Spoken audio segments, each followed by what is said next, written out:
Tracy. Hello, everyone. We're here from Reno Improv, and we're here tonight for a special tribute to Sierra Arts and all the great work they do in the community. If you've ever been to an improv show, you know that improvisers rely heavily on physicality and motion. Well, when the quarantine struck and we had to learn how to improvise on Zoom, it was a bit of a crisis. But our coach, Jamie, suggested that we try doing something we like to call the connected podcast. So tonight we're going to use an improvising method that's called the deconstructed monologue. So Tracy's going to tell us about the great work that Sierra Arts does, and we're going to take our inspiration from her and improvise from there. You need to know that this performance is completely unrehearsed and unscripted. Improvisers never know what they're going to say until they say it. So this show is not only new to you, it's new to us. So with that, I'm going to turn it over to Optic Q and our tribute to Sierra Arts.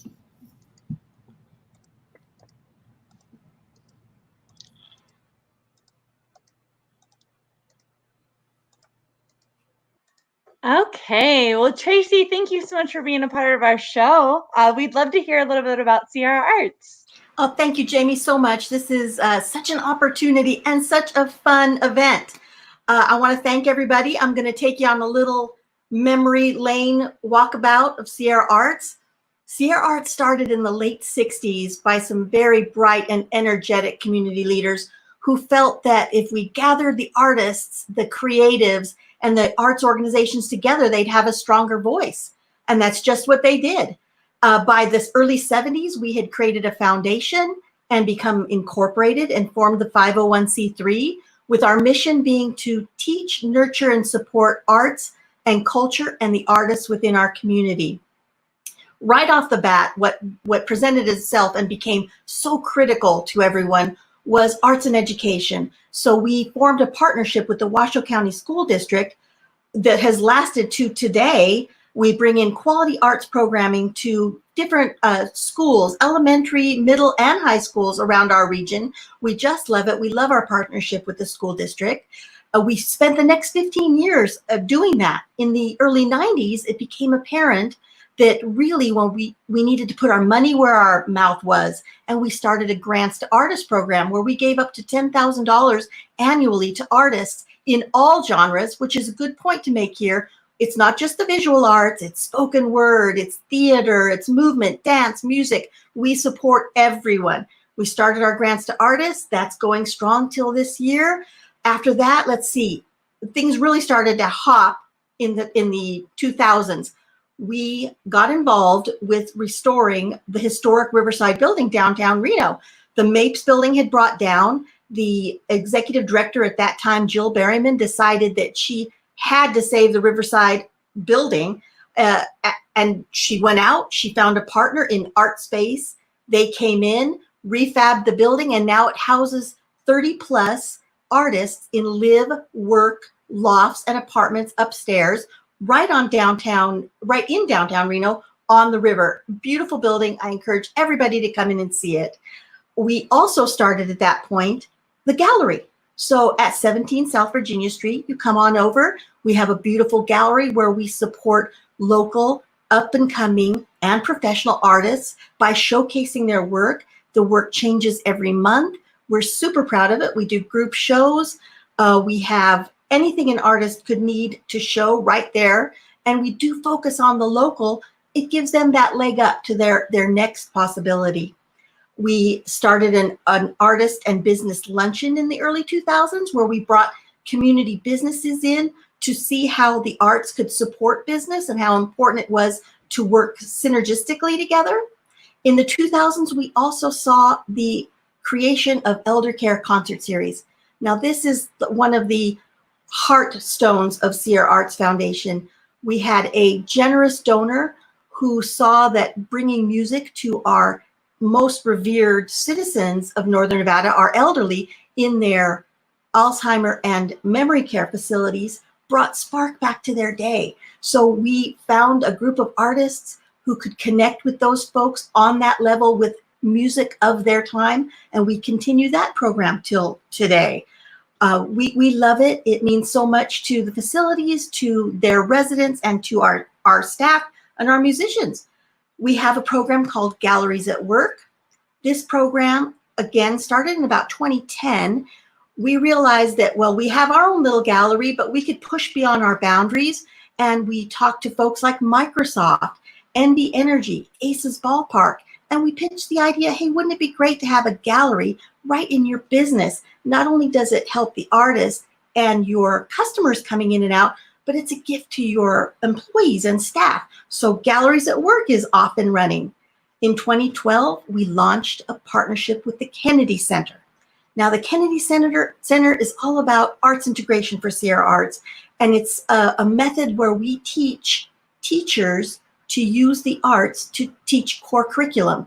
And I'll just throw out there, because I know you guys know conjunction, junction, and all, that's arts integration. That's learning core curriculum using an art method.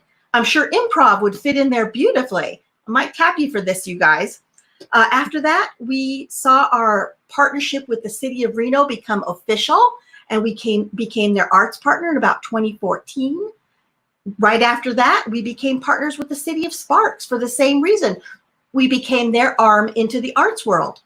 We started a Depot Gallery in 2019. That's right downtown on Victorian Square in a historic building. We were able to help rehab that and bring it back to life. And now we have ongoing monthly shows there. Now 2020 got a little weird for all of us, but we, as all artists do, we saw a challenge and we thought this is the time to overcome those challenges. So we started a virtual gallery. We're not able to get up close and personal the way we once were. I'm sure we will soon, but right now you can log on to sierraarts.org and tour our galleries as if you were there with us. We also started an artist relief fund, which is really important to me and part of what I think is very important in our community. We give back. When you donate to Sierra Arts for this artist relief fund, that money goes right back to our artists and that community. We are launching into our 50th anniversary. And as everybody knows, at 50, you know, it's a new 40. You know, all us ladies, we're happy to be 50 and proud of it. And we are marching forward strong. Our staff, our board, everyone is just so honored to be a representative and to be able to support not only the downtown corridors in both Sparks and Reno, but our artists who are crucial to what makes us human. We are there for them. We are partners with them, and we love what we do. Wow. Oh my goodness. Thank you so much, Tracy. And Reno Improv is just so honored to be a part of your celebration for Sierra Arts. Thank you so much. Thanks. To another 50.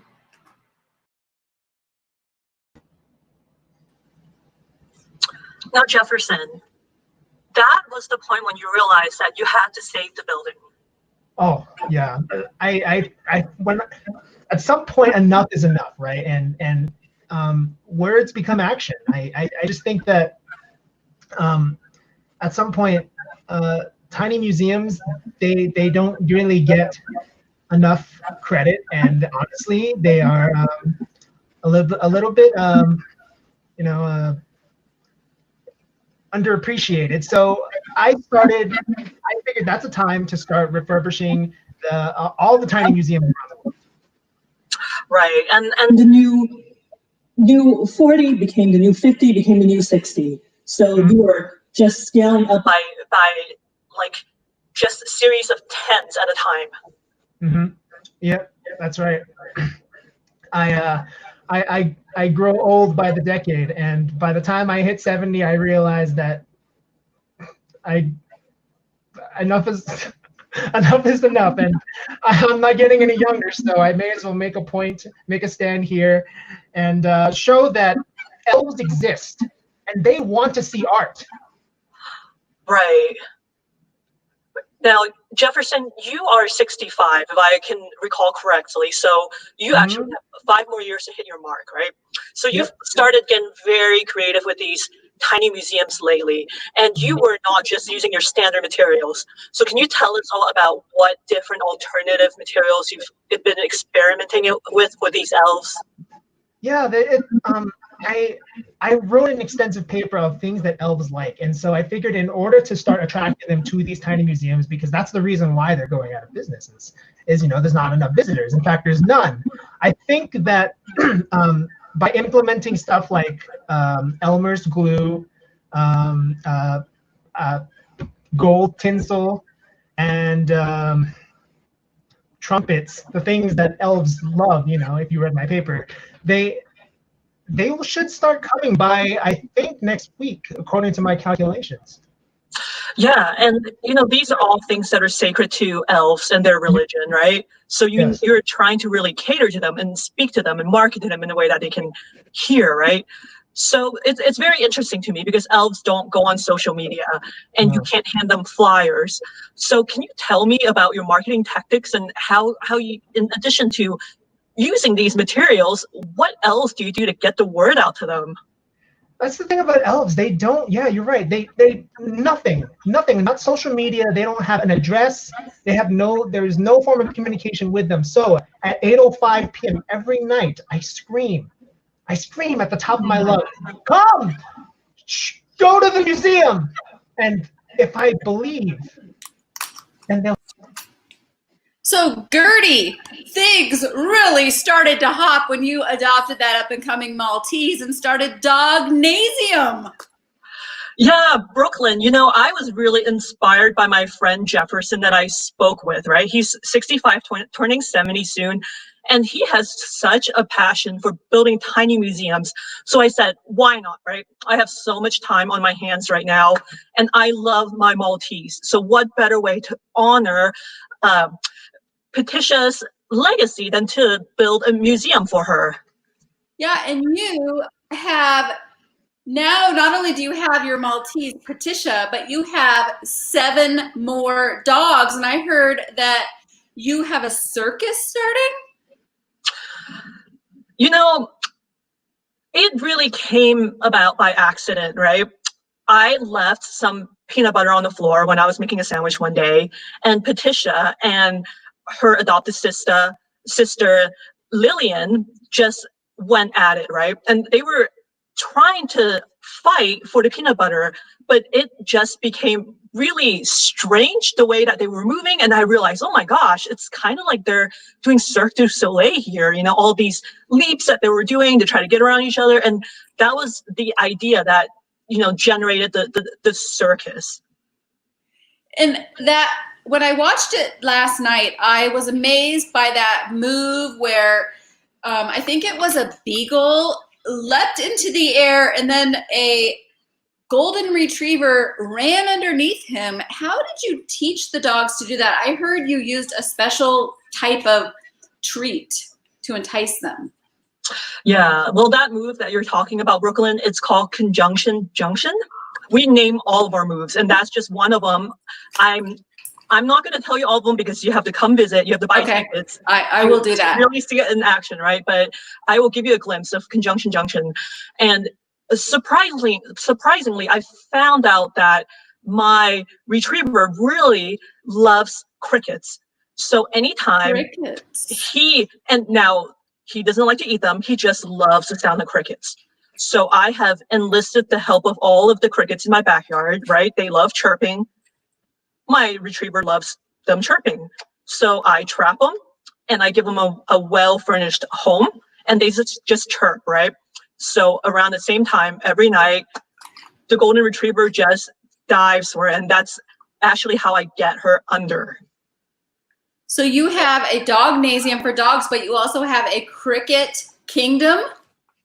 Yeah, it just seems like the ideas just keep coming, right? I have a hard time just nailing down one direction, right? One idea leads to the other, and first, is just the Dognasium, and then it is the cricket museum, and who knows what's gonna happen next. Crickets love things, and as soon as I add something to the mix, I'm gonna have to start another thing dedicated to twigs or whatever crickets love. I can't wait to find out what you come up with next. So welcome back.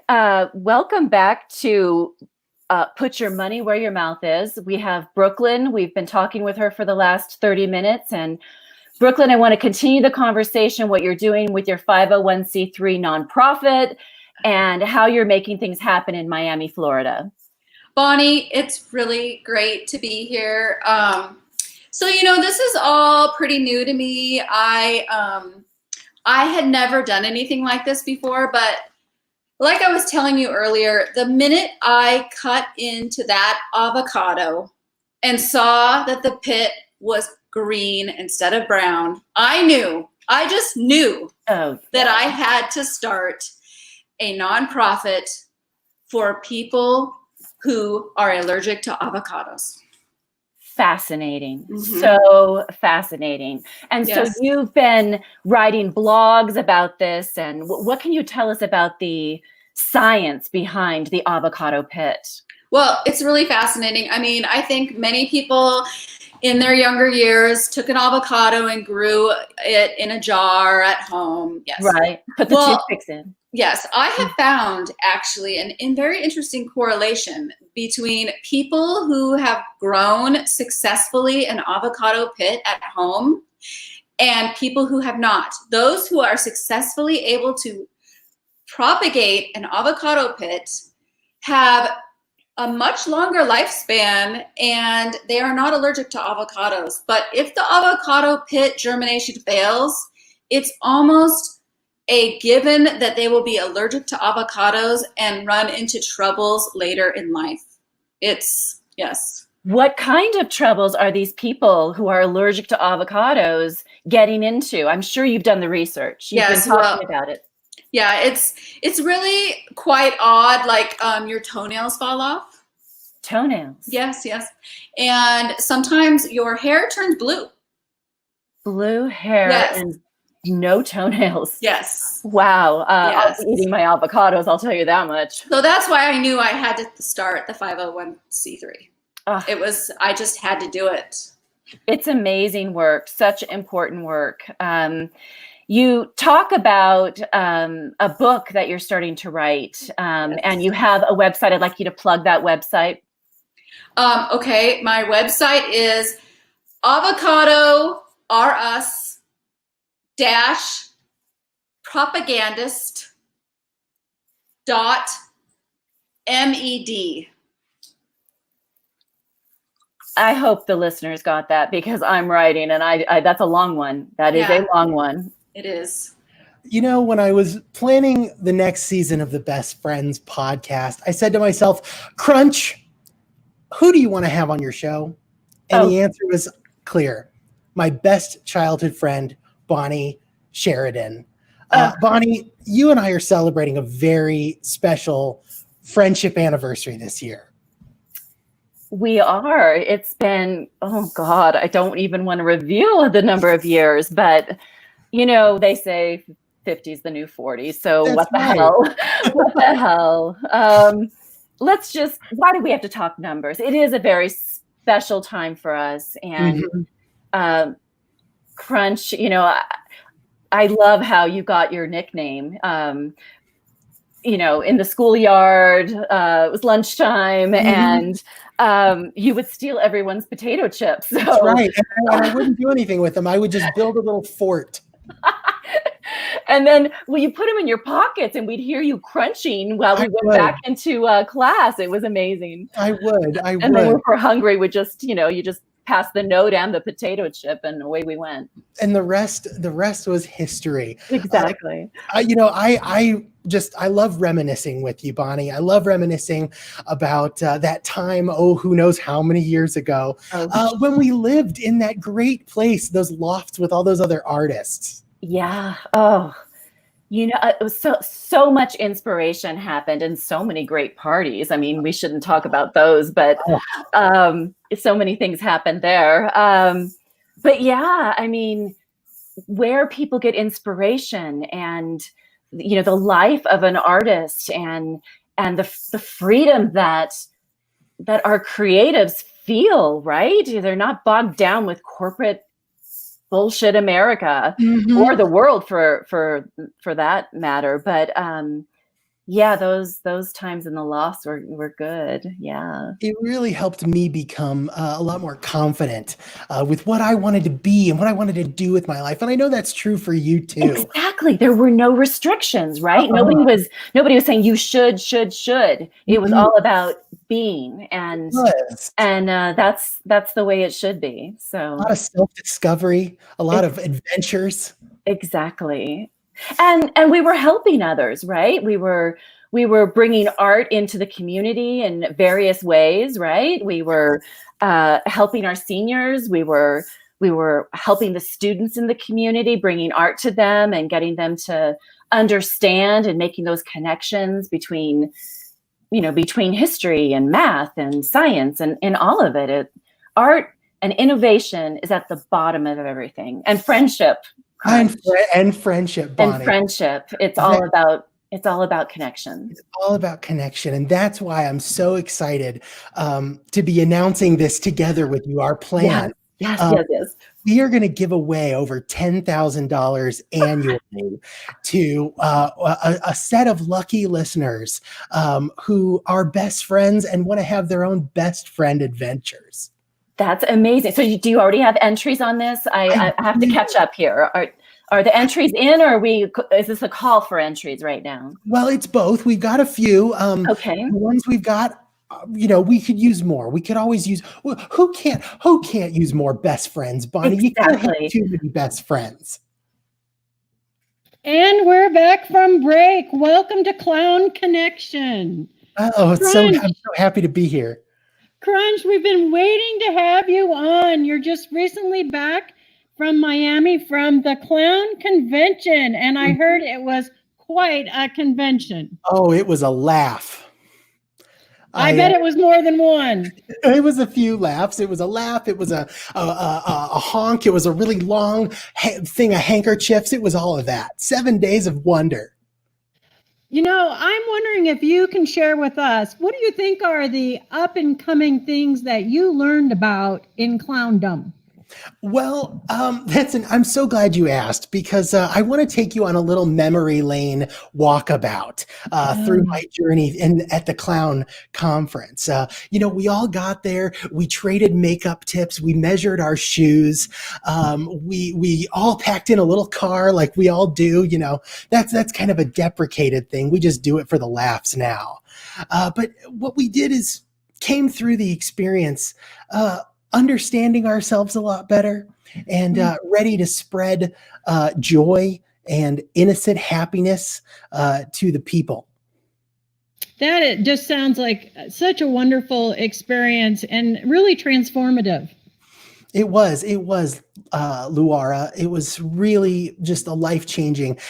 People get into clownness and clowndom and clownity. And I think that there's a lot of people who don't really know what they want out of the clowniverse. But going to a conference, especially one in South Florida, is really going to help you crystallize how you feel about it. I hate to get into anything controversial, but I do have to ask you where you come down on the national debate, nose or no nose? Oh, it's so fun. You've obviously read my book, Nose or No Nose, and it's so kind of you to bring it up. It's a fractious divide. I think we're reflecting a lot in the clown town about whether or not the nose is something we want to do anymore.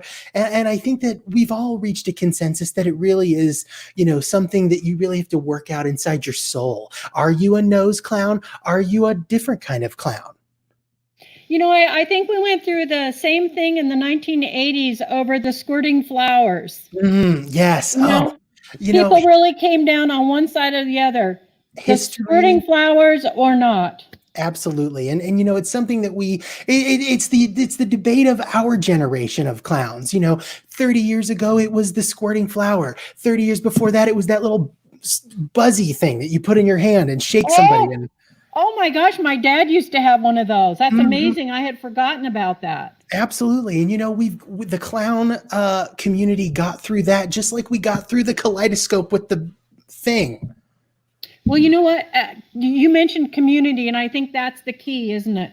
It is. It is. It's a community. It's not just a bunch of clowns. It's individuals all working for a better clown opportunity for all of us.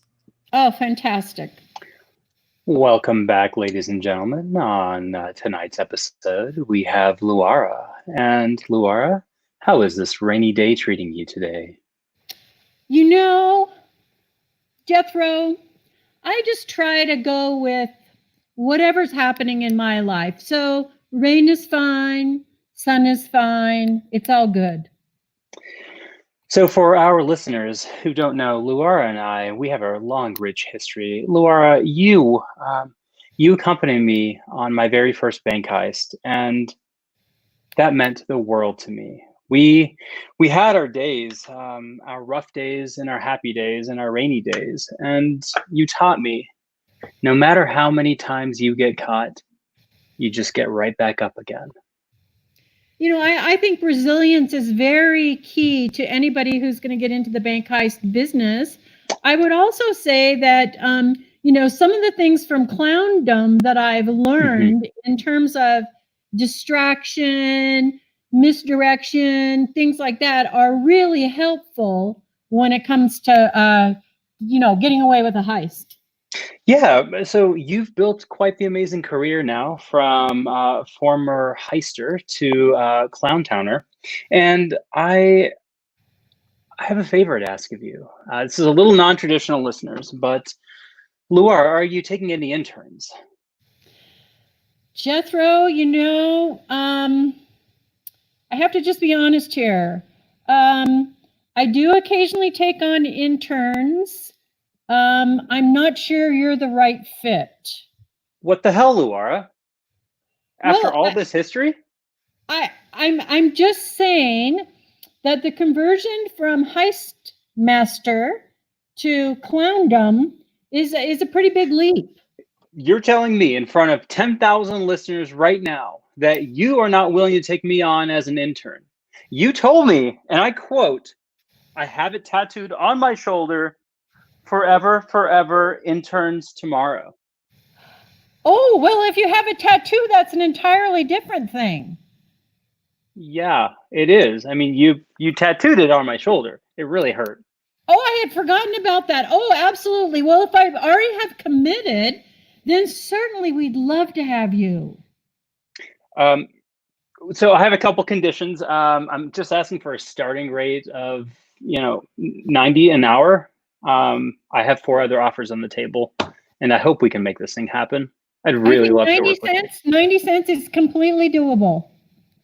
Fantastic. I believe my days of heisting are just so far behind me. They say that 70s are the new 60s, and whew, I tell you, the spill down the steps.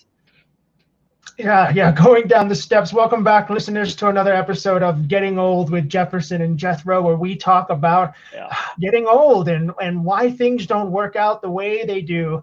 Jethro, you were just talking about how you went from criminal to unemployed, and your journey through it. We get old very quickly, Jethro. 60 to 70, it's like it's been a day. And Jefferson, you know, one day you know someone, she tattoos something on your shoulder, she offers you an internship, and before you know it, bam, rug right under your legs. Oh, doesn't that happen all the time? It just chaps my legs. I'll tell you what. That's the thing about tattoos, Jethro. It's like we want it in the moment, and then just a decade later, we regret it. We do. I'm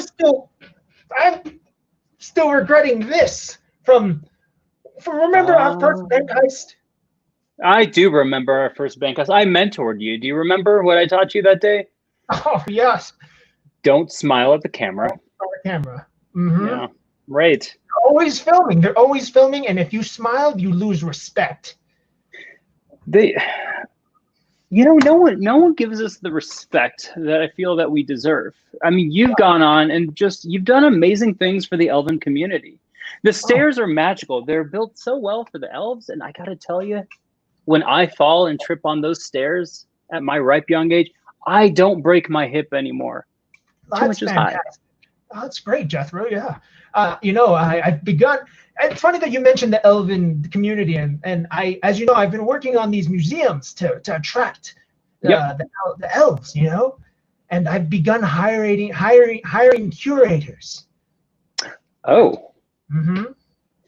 Have you hired all your curators that you need for the Elven Museum? That's the funny thing, Jethro. I haven't. And you know what I was just thinking the other day about? I would be a great curator. That there needs to be some wisdom and experience that only comes with age for some of my best museums. So what are you saying? I'm saying you're not getting any younger, Jethro, and I think you're a perfect fit. So Jefferson, Yes? you are now 68. It's been that many years since we last talked, and I'm so glad to have you back on my podcast. Mm-hmm. Now, you've realized some things about elves in the last 3 years. And the first is that they do not like smiling at the camera. Mm. And the second thing is that even though you had put out those trumpets and the tinsel thinking that that's what they liked, it turns out that you were wrong and you had published a revised edition of your paper, because it turns out after Bonnie and Crunch sold you their recipe for the potato chip fork that elves actually are attracted more to buildings made of potato chips. Yeah, so Gertie, I don't know if you listen to my other podcast, but I always talk about how things don't work out the way you think ever. And I age very quickly, faster than the average human, and I've learned so much in these last 30 years. Like you said, I was completely wrong. Elves don't like trumpets. They don't like tinsels, and I take one weird adventure into a potato chip Ford territory, and all of a sudden my life's turned upside down. Yeah, and now you have a staff of 50. You were just curating these buildings by yourself over all these decades, right? But you started hiring curators, and then you started hiring janitors for the museums. You started hiring a lot of maintenance people because the chip museums just take so much upkeep. Oh yeah, it's been a lot of work. My back is killing me. The thing about hiring curators for these potato chip forts is that they have an appetite, and they start nibbling on the doorways and the display cases, and they make a mess. So I had to hire the janitors, and you know, I couldn't do it all by myself anymore, because you know I'm 68. I'm going to retire in who knows how many seconds. It's been tough, but I feel like we're in a place where a lot of it is moving forward. There hasn't been a single elf, but the business is booming.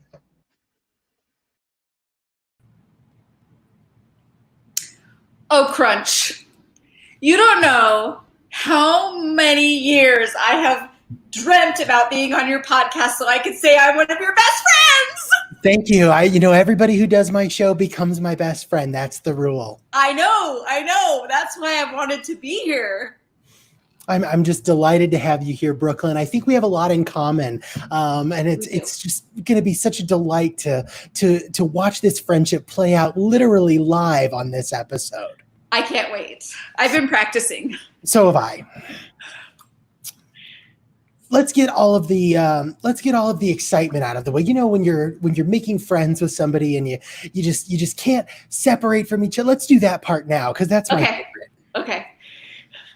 I love the work you do with avocado. And I just love the way that you say love. Thank you. I'll say it a lot. I love the way you work with avocado. It just fills me with love and light and all of that good stuff. It's a natural topping for a potato chip, which, as you know, is my favorite food and also the material that makes up much of my home. Love is a natural topping of potato chips? I was meaning avocados, but so is love. Yes, avocados. You know, my house, I say this to every guest. My house is made of 3 things: potato chips, avocados, and love. Oh, I hope I can come to your house now that I'm your best friend. Absolutely. I agree. Avocados are pretty good on potato chips. They are. And that's just like you bring the omega-3s and the rich flavor, and I bring the spice and the fragility to the friendship. We're just such a perfect match. We are. Now that you're my best friend, can I tell you something, a secret? Oh, this is my second favorite part, where we share all of our secrets. Yeah. So I actually prefer, I have to be really, French onion dip on potato chips. Bonnie, thank you so much for agreeing to be on Clown Connection. You know, your show, Money Where Your Mouth is so fantastic.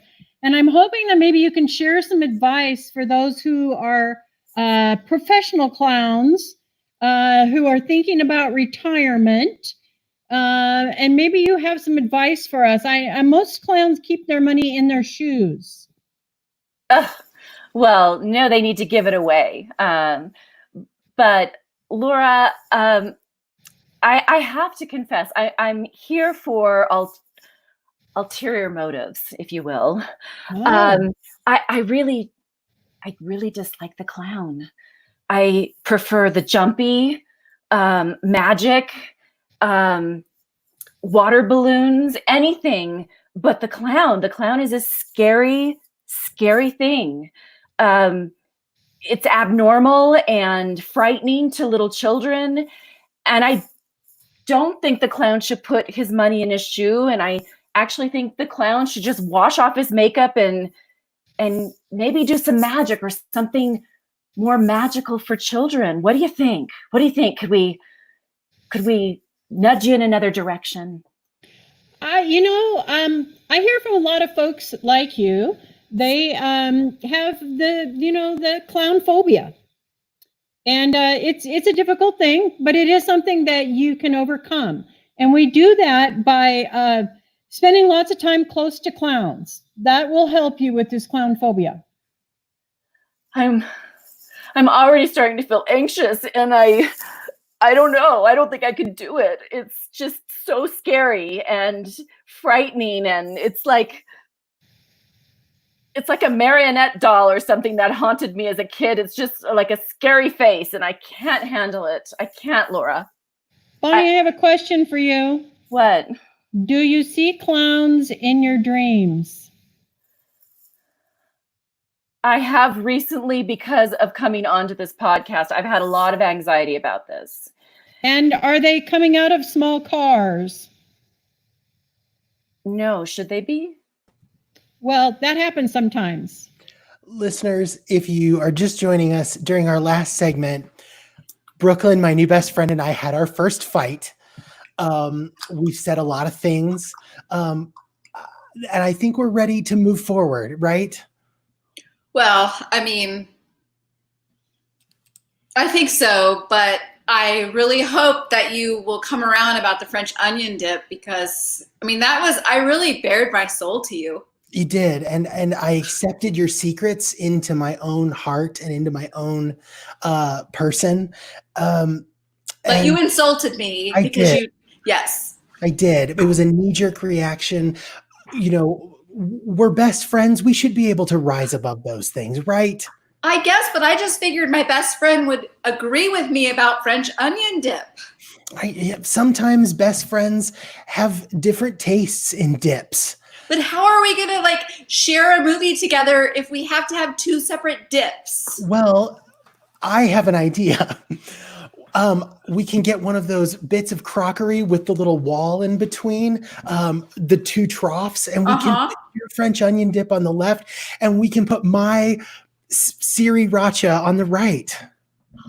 That's such a good idea. And then what if they met and it's like peanut butter and chocolate? Like, we figure out that the two of them together are a match made in heaven. They're better together than the sum of their parts. You and I are like sriracha and the other thing, French onion dip. Crunch. Jethro. I've been listening to your show and listening to the recipes of avocados and cucumbers, and I've lost a lot of friends. I don't know how to have best friends anymore, Crunch. It's difficult. Not everybody can have a lot of best friends. Some people just have one or two. And that's something that I like to tackle on our show. I remember I said that to you when you were mentoring me during my first bank heist. You got to choose your best friends carefully. You can't just have a show and everybody who comes on it makes friends. When I was mentored in my first bank heist, I thought that, I thought that she would be my best friend. She turned me in, Crunch. She turned me in. She said it was for my own good. And then you know what else? I had an internship with that Elven museum guy. I thought he was my best friend. You know what he did? He turned you in too? He turned me in. Yeah. I didn't even do anything, Crunch. Let me ask you something, Jethro. After that, what did you do? What did you turn around? Did you walk away and never look back? Did you cut him out of your life? Or did you go back to him and try and patch things up? I begged to him on bended knee. They probably really appreciated that, because if you love something, you gotta let it go. You're right. Oh my God, Crunch, you've been so therapeutic. You've been like I don't mean to make this your podcast like full of sadness instead of love, but best friends have a roller coaster, a labyrinth, a leviathan of feelings. When I had that falling out with Jethro just the other day, where that bastard had made fun of the museums, he was right. He was right. It's not working. It's not working. They're not coming. No. So, Crunch, I'm sorry. I'm using your platform to talk about something, my new strategy. If the elves won't come to the museum, I'm going to bring the museum to the elves, and I've been making little homes for them, and I've been going into the forest and looking in the bushes and trying to. I can feel the love that you have for your best elf friends. And it just radiates through the speakers and through the hearts and persons of every listener, all of my millions of subscribers. And I'm just delighted that you're opening up like this. I really am proud to be your best friend. Thank you, Crunch. It's been, I'm 75 now. Nothing is going right. These homes, there's no one living in them, Crunch. I think that you've lost your way. Now, Luara, you've done such great work just desensitizing my crickets to their fear of clowns. Well, the phobia around clowns is very, very common in the cricket population. I read some research recently, and I think it's true of most insects. Clowns are very frightening to most insects. And I never realized, because I had all these clown paintings in my house, all my dogs loved them. They thought that they were funny, it was calming to them.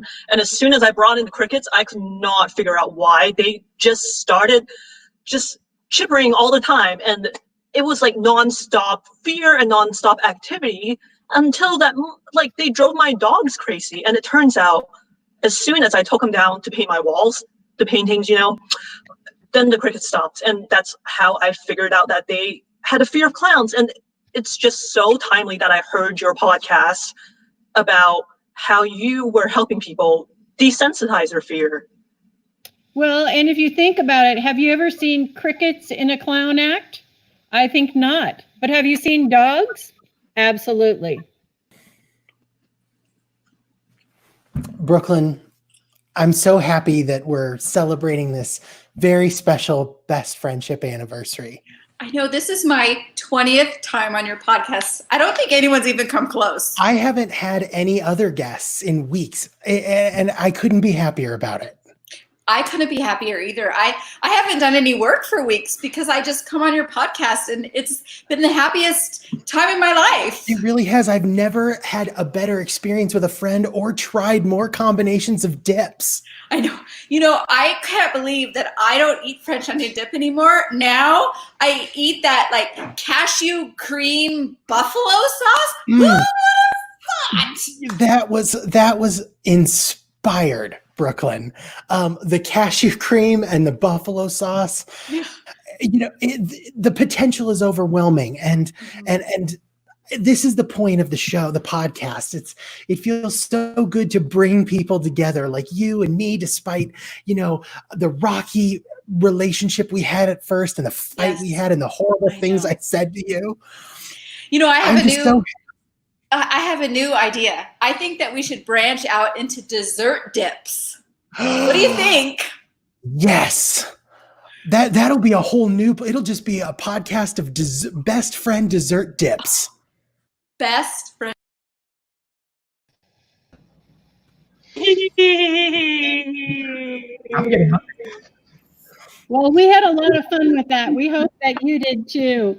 We want to thank Artown and Sierra Arts for the chance to perform, because as performers, we haven't gotten a lot of chances. So this was really extra fun. Thank you to the audience for tuning in to find out what Reno Improv has been doing during the quarantine. And thank you for Tracy for being such a good sport and jumping in there and being a part of this performance. You were wonderful. That was great. If you want to find out more about Artown, Sierra Arts, or Reno Improv, you can find us at our websites. And from all of us at Optic Q, thank you for tuning in. Good night. Night. Night. Good night. Bye.